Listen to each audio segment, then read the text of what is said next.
you're also known not just as Solana ID, but as Swolana. And so you're probably the most jacked guy in Web3. Talk to me about that. Yeah. Do you miss being a trainer? You also have said you're going to do a competition when you guys hit 100 million, which could be soon. Good point. So talk about that and how it's part of your daily routine. Yeah. So first of all, there was one tweet I did maybe half a year ago. Normally Twitter's, it's memes, it's technical talk. It's not like Instagram, and you don't share your meals and your fitness journey there. So I was like, why? Why not? Like on Instagram, I'm kind of active. I have this fitness persona there, and it's fun for me. I share my journey. So I posted a picture in my underwear, on Twitter. So, and I'm like, I have some muscles on my body. Without the clothes, it might be even more obvious. So I made the picture, and then I wasn't super active on Twitter. So for me, it was like, it actually went viral, the thing. So it was like 50,000 views, and normally I get like 500. I was like, what is happening? And I saw the founder of Solana, Anatoly, commenting below the pic, and he was like, yo, dude, that's amazing. Post your workouts, bro. And I was like, where does this attention come from? People care about it. They actually care. Like on Solana, you have a big community of fitness and lifestyle enthusiasts. That's why these IRL events work so well as well, where you go, you work out in the mornings, you meditate a little bit, right? And then you just work the whole day.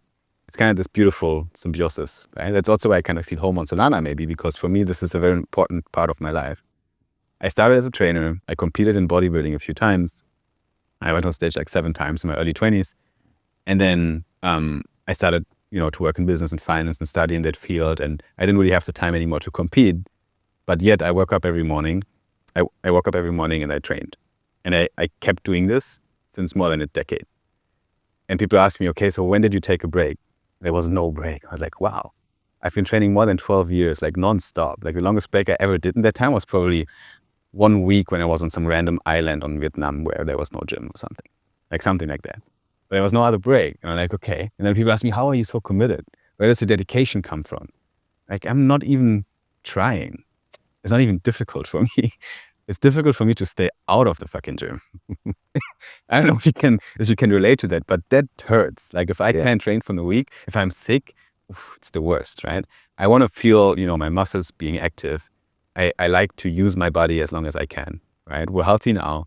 We should fucking make sure that we're longer healthy.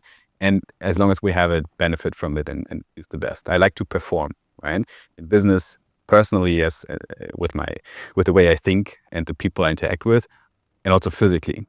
I like to lift heavy shit and get shit done and do things that hurt and like all that stuff that makes me live, like that makes me enjoy life. So I think for me, it's just a very natural fit to be the buffest builder on Solana.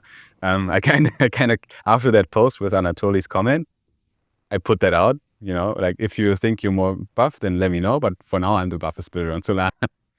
Is that still the case? I think it's still the case. Is anybody even trying to come at you? Not really. Okay. Some people try to say like, oh, I can bench press more than you. Like maybe. But I'm going to squat more than you. So I have those competitions going on. We have some Telegram chats now with like a couple of people in there, like 30 people, where we post our workouts to keep everyone committed. So everyone has to post 3 workouts, otherwise they get kicked from the group. Things like this, just for fun. So we have, for me, it's fun at the side to kind of, pursue the fitness journey, help other people to be good at it. And it's just part of my life, honestly. And for your nomadic lifestyle, I think it's really important because for you, no matter what city you're in, you get up in the morning and you lift. You said that's part of your routine. That's such a great point. I think people underestimate that. It's kind of this red thread through your life, because my life is fucking wild sometimes. Like I didn't do the path, the common path. Hey, I know investing in crypto is scary.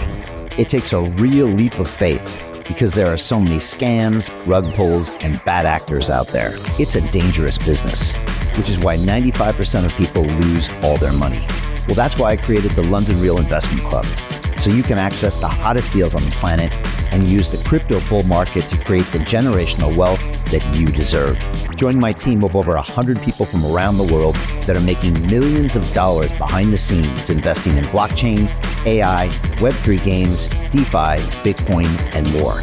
Don't miss out. Click the link below to book a call with one of my team now. But hurry, this bull market will end soon. I know investing in crypto can be scary. That's why you gotta join the investment club. Pull the trigger. Let's do this.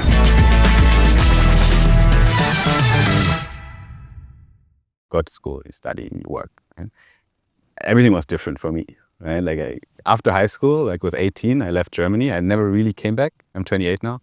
I never came back really. I never had my own apartment my whole life.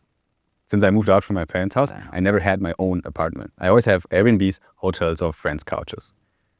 I thought about that. I was like, wow, it's been more than 10 years. I never had my own apartment. And then my best friend told me, I'm wondering how your apartment would look like. What would you put in your shelf, like, because I never did these things and I don't really give a shit about them. But training and the gym is something that just, it's like this constant. It gives stability, it gives continuity in my life.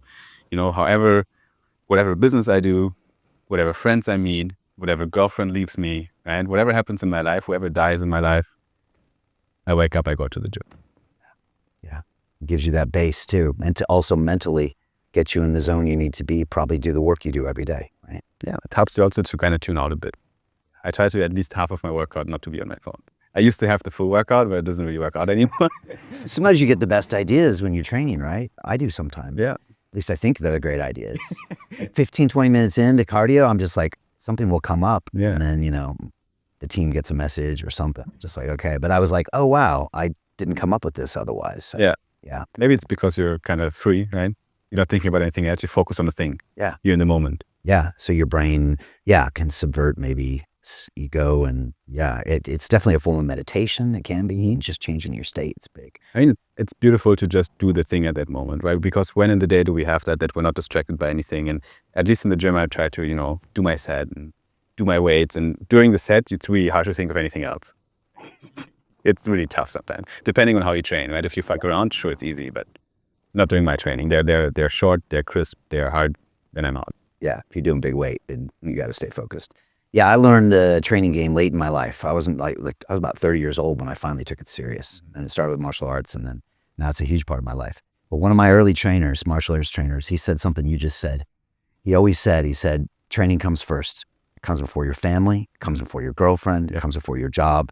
And at the time I didn't understand what he was talking about, but they say self-love is self-investment, and if you are willing to do that, it puts you in a beautiful state to then present to the world. And, when people think, oh, I can't train, work's more important, or I got to go do that thing with my family, I always think I want the best Brian Rose to show up. I don't like being around me when I'm not training. Now, I'm sure you know the feeling, when I haven't trained for a day or two, I'm like, I'm just a little edgy, I'm whatever. But after a training session, a hard one, I mean, I'm cool in the gang, and I can be fun to be around, and I'm good, and I like me. Yeah. So I prioritize that, and I think it's okay for people to do that. Yeah. I think it's important. There's so many aspects, right? This is more like the emotional, psychological effect, but then also it kind of feels good to be strong, no? Like it is good to be healthy and strong and, use your muscles, and like you actually need that strength element. It's good to have the cardiovascular ability to fucking walk some stairs without, falling over. So there's so many benefits to it. It's just like, it's a no-brainer, really, right, to do it. Unfortunately, I think in tech and stuff, sometimes we discount the value of the human body. It's important. Yeah. And you never know what's going to happen. I remember I used to train martial arts and trained 10 years with a guy, and someone was like, oh, have you gotten to a fight yet? And I'm like, nope, but I'm ready if there ever is one. And as I always tell my sons, they're 7 and 8, I'm like, knowing martial arts will keep you out of fights. And they're like, why, Papa? And I'm like, because people can tell. They can tell because of your demeanor, your calmness, and it'll actually keep you out of those fights. And again, you never know. Like someone might call me tomorrow and say, let's go climb Mount Everest, or let's go. Someone 5 years ago challenged me to do an Ironman race. And I did it 90 days later after training. That's crazy. And I was like, I couldn't have done that if I hadn't have been in some type of base shape. Yeah, so that's crazy. It's really important, man. And I hope more people embrace it. I didn't know there was a Solana clique that did that. I didn't know that. Yeah, I like Solana even more. How do you get out of a rat race? How do you create wealth not only for yourself, but also for the generations to come after? I am absolutely amazed with the quality of companies that we're getting exposure to. We go on to Zoom calls with the innovators and the folks who are building new applications in metaverse, blockchain, artificial intelligence, decentralized finance. What's going on, everybody? Thumbs up if you can see me. We are focusing on early stage investment. And the quality of people that we're getting exposure to, whether it be Dan Tapiero with 1RT, Jason Ma from Open, Yatsu from Animoca. It's been a phenomenal experience thus far. It has far exceeded my expectations. We are focusing on cutting-edge technologies. I view it now as the best investment I've ever made. The upside, I view, is unlimited. And as a retail investor, I would never get this exposure anywhere else outside of Investment Club. See you in the Investment Club.